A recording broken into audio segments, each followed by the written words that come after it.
Bismillahirrahmanirrahim. Assalamualaikum warahmatullahi wabarakatuh. Waalaikumsalam warahmatullahi wabarakatuh. Selamat pagi. Pagi. Oke, sebelum kita memulai perkuliahan kita pada pagi hari ini, seperti biasa ya, kita berdoa menurut percayaan dan keyakinan kita masing-masing. Berdoa mulai. Berdoa selesai. Oke, gimana kabarnya hari ini? Baik. Tetap semangat? Semangat. Oke, tetap semangat. Jadi kita bertemu lagi nih, ya. Bertemu lagi di mata kuliah ideologi. Ini pertemuan ke-7 kita, ya. Berarti ini minggu ke-7. Minggu depan sudah mulai UTS. Ya, jadi kalian sudah mulai mempersiapkan ya. Apalagi ini mata kuliah yang kayaknya disayangi semua mahasiswa. Ya. Saya nggak sama ideologi. Ya. Sayang ya. Nah, sebelum ibu memulai perkuliahan kita, ibu sudah membuka presensi untuk DISIA. Silahkan kalian untuk melakukan presensi atau absensi DISIA ya. Kemudian ibu mau review dulu. Minggu lalu kita di pertemuan ke-6 itu sudah membahas integumen, ya. Dan juga ada kalau tidak salah pasti ibu sudah memberikan yang namanya tugas, ya kan? Bisa ibu lihat tugasnya, bukan Adik Sagita tugasnya. Bagus sekali mana tugasnya? Sudah? Sudah, Bu. Ya. Apa yang bertanya ada di sini. Oke, terima kasih. Bagus. Jadi sesuai dengan namanya ya, bagus selalu terdepan. Oke, terima kasih untuk kalian. Nanti setelah ini dikumpulkan, ibu sudah melihat sekitar tadi di teman-teman kalian yang sudah mengerjakan tugas ya. Saya rasa semuanya sudah mengerjakan tugas tentang integumen yang minggu lalu sudah ibu berikan. Oke, untuk minggu ke-7 atau minggu pertemuan ke-7 ini ibu akan membahas muskular atau otot. Nah, kalau kita berbicara otot, apa yang di benak kalian pertama kali? Ada yang mau berpendapat? Silakan Insani. Pergerakan. Pergerakan. Ada yang lain? Bagus. Bicep tricep, Bu. Bicep tricep. Oke, yang cewek nih, yang cewek. Mana yang cewek? Jangan mau kalah sama yang cowok-cowok nih. Ayo tadi. Apa? Kira-kira nih kalau kita berbicara otot, apa yang di otaknya Kade? Oke. Pergerakan. Ada yang bilang kuat, ya. Jadi kalau di otot, kalau kita baru mendengar kata otot, pasti yang di otak kita selain pergerakan. Tadi katanya bagus itu bisa dan tricep. Berarti sering nge-gym nih kayaknya ya, sering nge-gym. Ya, terus katanya Kak Desa kita kuat dan ada pergerakan di situ. Nah, apa yang tadi dikatakan atau teman-teman yang berpendapat tadi benar kalau kita bilang, Bu, kalau kita memikirkan otot kayaknya itu nggak jauh beda dengan pergerakan. Pasti kepikiran itu langsung pergerakan. Nah, ada juga yang bilang bicep tricep. Nah, kalau Tika nih, kira-kira ada bicep tricep nggak? Ya, pernah lihat ikan yang bentuk tubuhnya keker nggak? Yang juga ada di SpongeBob ya, juga ada di kartun. Nah, ibu sudah tunjukkan gambarnya salah satunya. Kalau di kehidupan nyata tidak ada ya. Jadi tidak ada ikan yang tiba-tiba ototnya ada bicep dan tricep, ya. Jadi itu hanya ada di kartun, ya. Oke.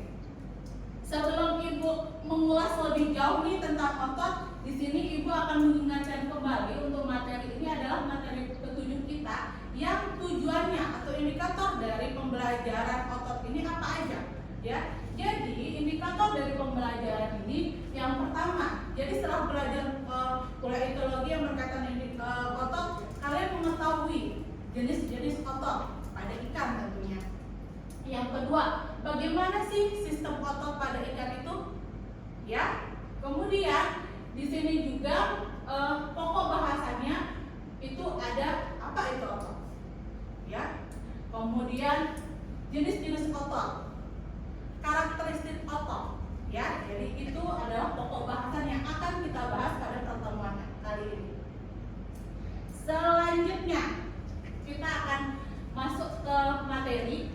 Nah, di sini muscular, sistem otot, sistem sama aja. Ya, jadi ketika kita bilang nanti nih kalau tiba-tiba kalian, saya yakin pasti semua mahasiswa kita ini nantinya akan ada yang namanya seminar, ya, baik nasional maupun internasional. Jangan kagok ketika mendengar sesuatu istilah muskulat, apa ya maksudnya? Itu kan maksudnya otot, ya. Atau urat daging, itu apa sih maksudnya? Itu sama dengan otot, ya. Jadi seperti itu. Jadi kalau kita berbicara otot, itu erat kaitannya dengan pergerakan. Karena otot itu sendiri adalah jaringan yang berkontraksi. Makanya tadi seperti Bagus bilang ada proses biceps dan triceps. Kalau di manusia saya contohkan, saya analogikan itu ketika otot berkontraksi, saya sih ototnya tidak terbentuk ya kalau ibu ya. Nah biasanya cowok-cowok ini kelihatan ototnya terbentuk. Jadi itu akan ototnya akan berkontraksi, akan terlihat lebih kekar. Ya, ketika otot itu tidak mengalami kontraksi, itu dia akan meregang.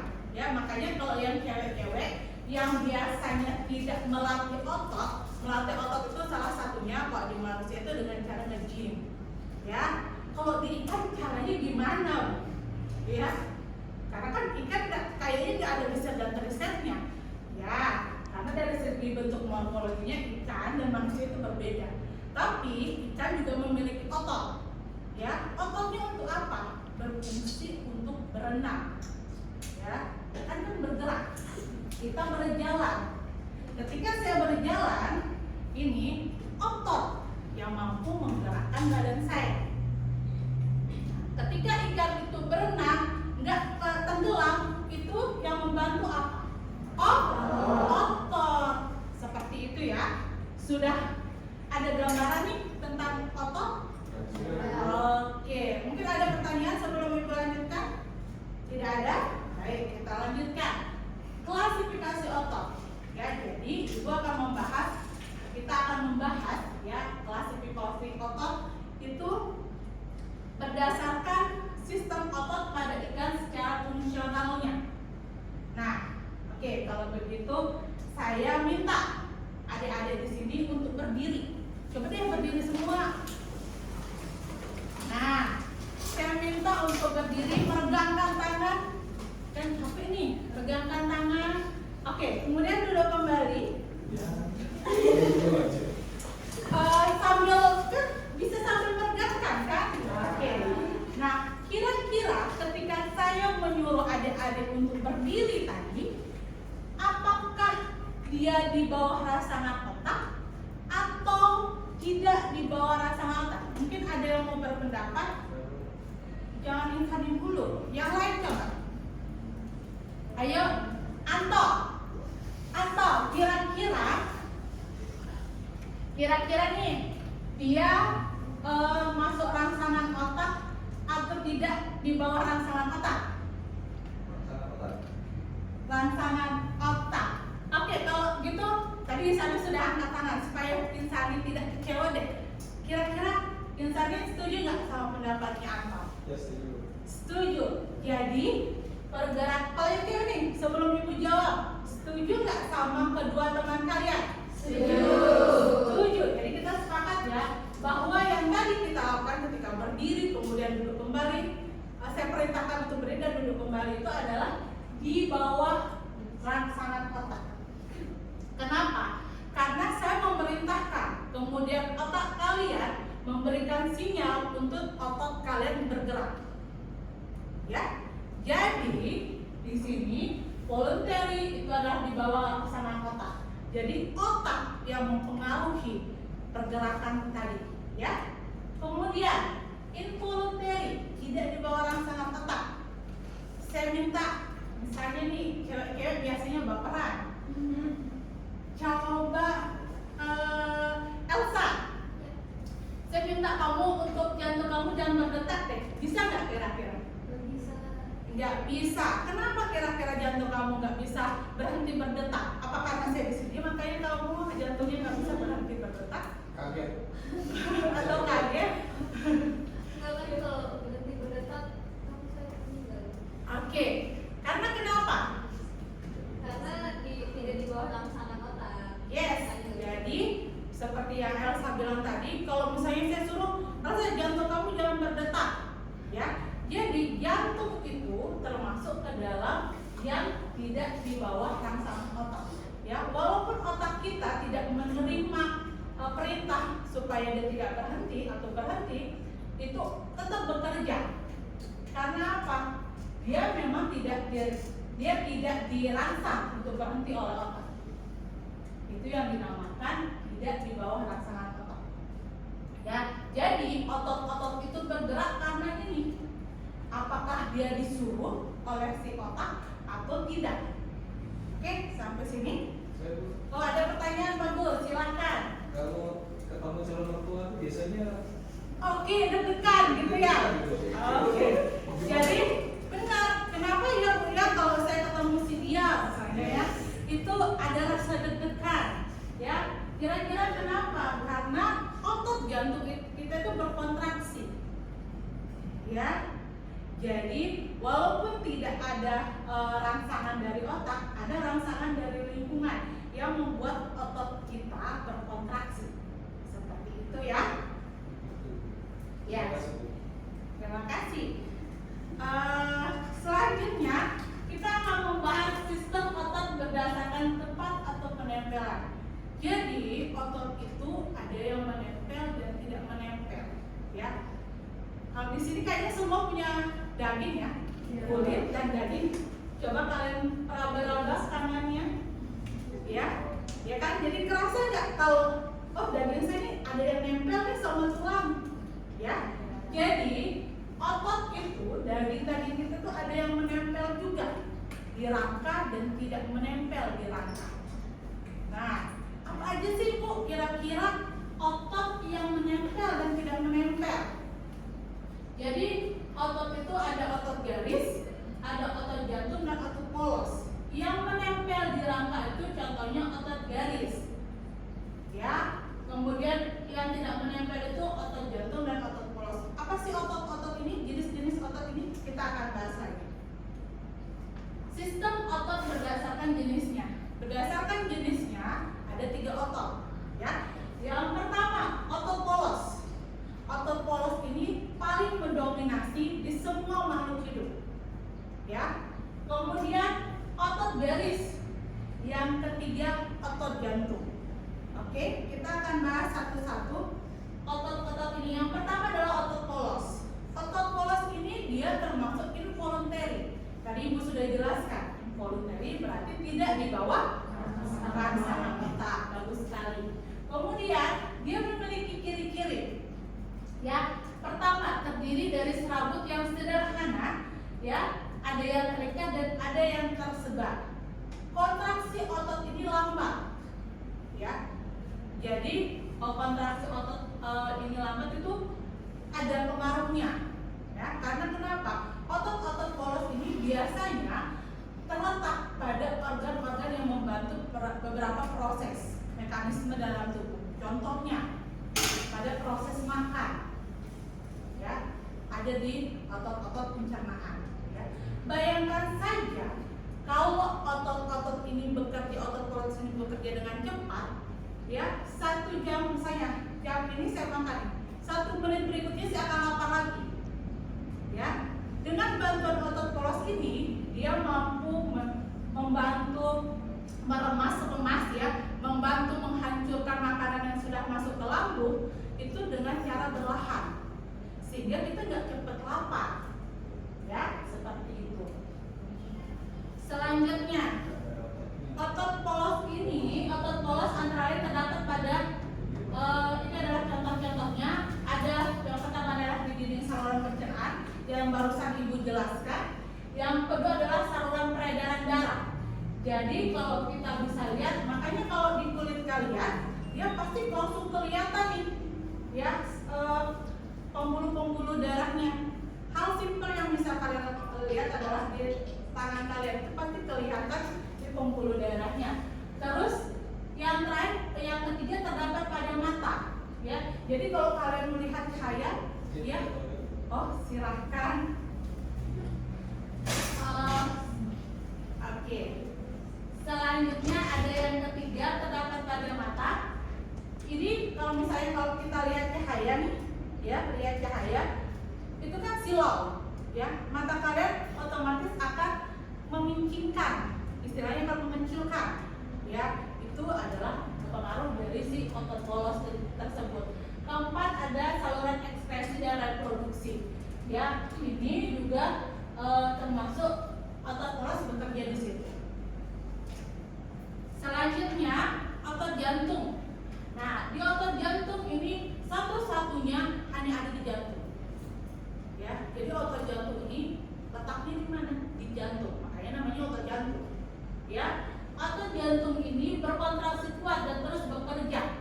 Ya, dia harus bekerja. Kalau nggak bekerja, itu menandakan, itu mengindikasikan kita bahwa kita mati, ikan mati kalau dia tidak bekerja. Ya, jadi otot ini terus bekerja dan bekerja itu cepat. Ya, karena jantung itu sendiri itu mungkin akan dibahas di pertemuan ke-13 nanti berkaitan dengan sistem peredaran darah.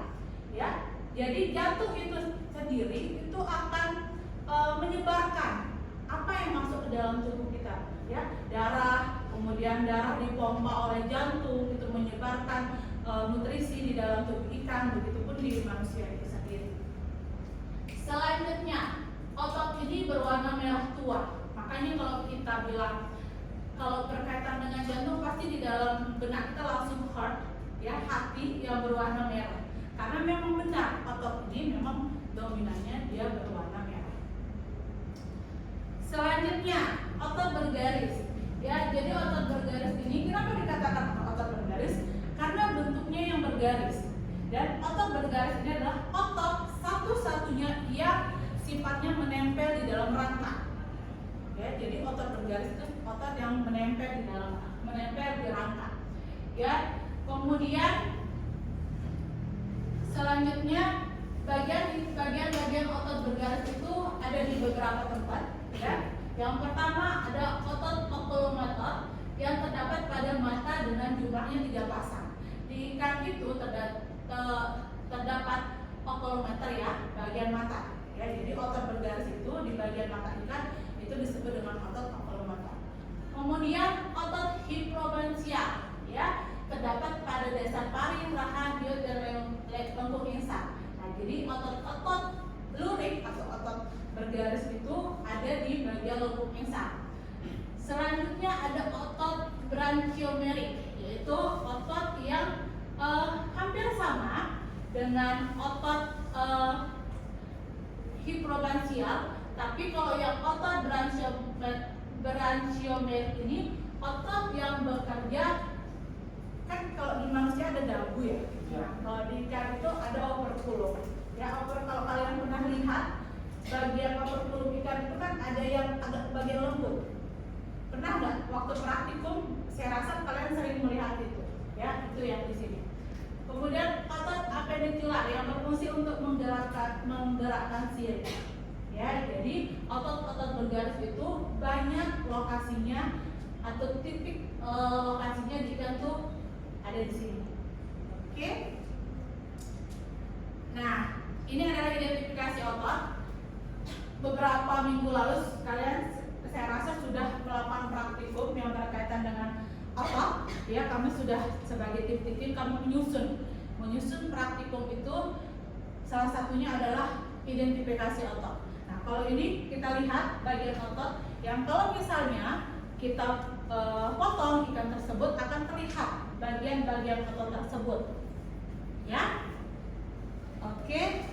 Jadi pada bagian atas disebut bagian epaksial dan pada bagian bawah disebut epaksia. Oke.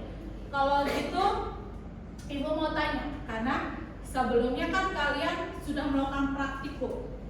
Ya, sudah melakukan praktikum. Kira-kira kenapa ya kalau di otot, ya, di otot itu ada yang berwarna merah dan ada juga yang berwarna putih. Atau dagingnya itu ada yang merah, ada yang putih. Kenapa ya kira-kira?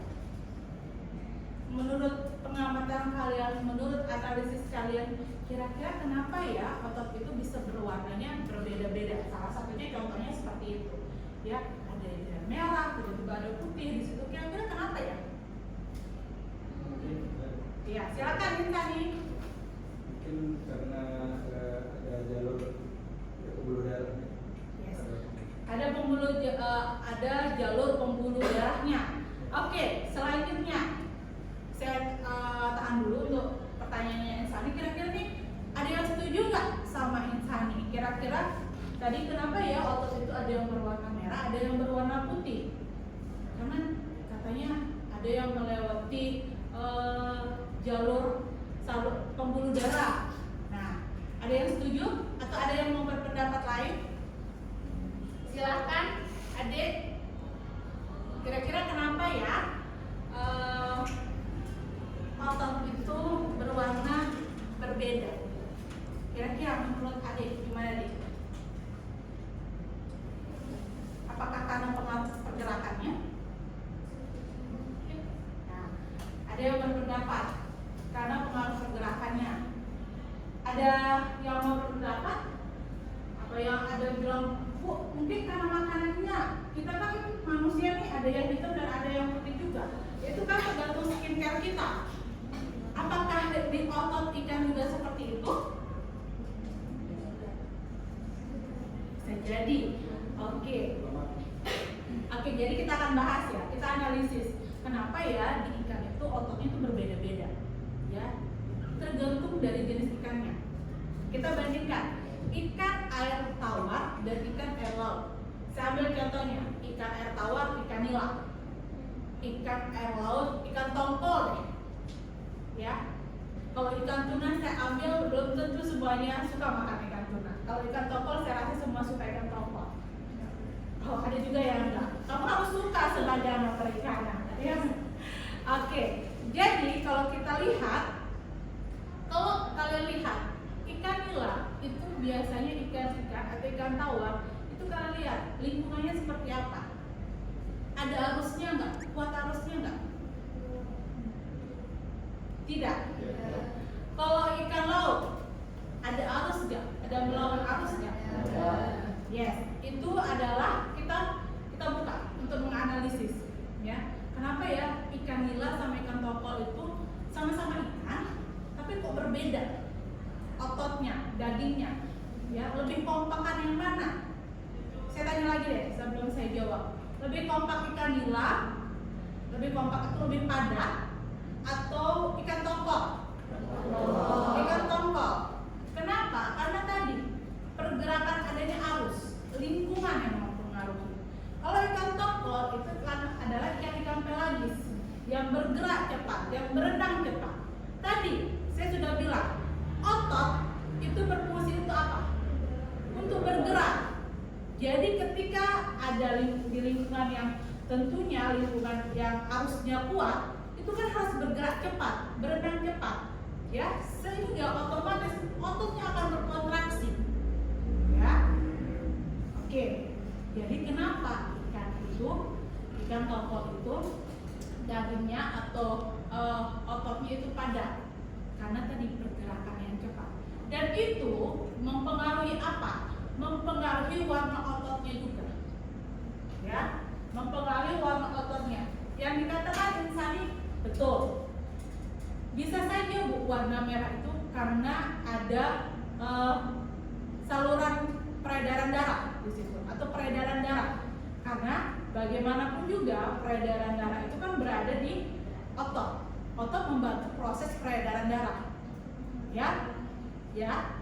Selain itu, tadi karena ada pergerakan, semakin ikan-ikan yang berenang cepat, itu ototnya akan kompak, maka dia biasanya daging merah kehitamannya, histaminnya yang warna hitam tuh, yang biasanya nggak mau makan tongkol karena gatel, ya, itu biasanya karena pergerakan otot. Ya, saya analogikan lagi deh sama manusia. Ya, tadi ada yang menyinggung bicep dan tricep. Ya, bicep dan tricep itu kan dipengaruhi karena memang ototnya itu dilatih. Ya, kita kan sama-sama manusia. Ya, tapi kenapa ya ada cowok yang kekar, ada cewek yang kekar sama cewek yang biasa aja? Ya, karena apa? Ototnya itu terlatih dalam lingkungannya seperti itu ya. Makanya otot laki-laki yang biasanya berotot itu kan nge-gymnya kuat, olahraganya kuat, jadi ototnya itu terbentuk. Sedangkan kalau kita manusia yang hanya duduk tidur istilahnya mager, ya udah ototnya begitu-gitu aja ya. Begitu juga di ikan budidaya seperti ikan nila yang memang dalam lingkungan yang terkontrol dan tidak biasanya memiliki arus yang kuat, itu kan berenangnya cantik ya, tidak seperti ikan tongkol atau ikan tuna yang berenangnya cepat, sehingga itu yang mempengaruhi otot-otot dari si ikan. Oke, sampai sini ada pertanyaan? Silahkan. Oke, Elsa. Jadi bagaimana otot itu mempengaruhi pergerakan ikan? Oke, bagaimana ya otot itu mempengaruhi pergerakan ikan? Kebetulan kok slide-nya ada di sini. Jadi kalau kita berpikir gimana ya otot itu membantu si ikan bergerak? Pertanyaan bagus. Kita lihat bagian otot ini. Epaksial di bagian atas, kemudian hepaksial di bagian bawah. Ketika ikan itu bergerak, otot ini, bagian otot hepaksial akan berkontraksi. Berkontraksinya bagaimana? Berkontraksinya saling mendekatkan. Jadi ototnya mengeras. Ya. Ketika kalian begini, ini pada pose seperti ini, otot-otot kalian berkontraksi, mengeras. Coba kalian pegang, kalau posisi kalian begini pasti ototnya mengeras. Seperti itu juga ketika ikan melakukan pergerakan. Jadi bagian otot epaksial dan hepaksialnya mengalami kontraksi, ya, mengalami pendekatan seperti ini sehingga ikan itu bergerak atau mobilitasnya ada. Oke, terima kasih Elsa, bagus untuk pertanyaannya. Ada lagi pertanyaan sebelum Ibu tutup? Tidak ada? Oke, karena waktunya juga sudah habis ya. Sebelumnya Ibu mau pantun menyemangati kalian yang akan UTS minggu depan ya. Jadi karena ini mata kuliah geologi yang berkaitan ikan, Ibu mau pantun yang ada ikan-ikannya. Ikan layang melayang-layang. Ikan buntal berputar-putar. Mudah-mudahan minggu depan kalian sehat dan semangat. Oke? Jadi dari saya. Ya, terima kasih atas perhatiannya. Dan saya harap mata kuliah ini kalian bisa mengambil banyak manfaatnya ya, apalagi minggu depan kalian sudah mulai UTS. Saya harap nilainya bagus ya, dan kita akan bertemu setelah UTS kembali. Itu aja, terima kasih, sekian, assalamualaikum warahmatullahi wabarakatuh. Waalaikumsalam.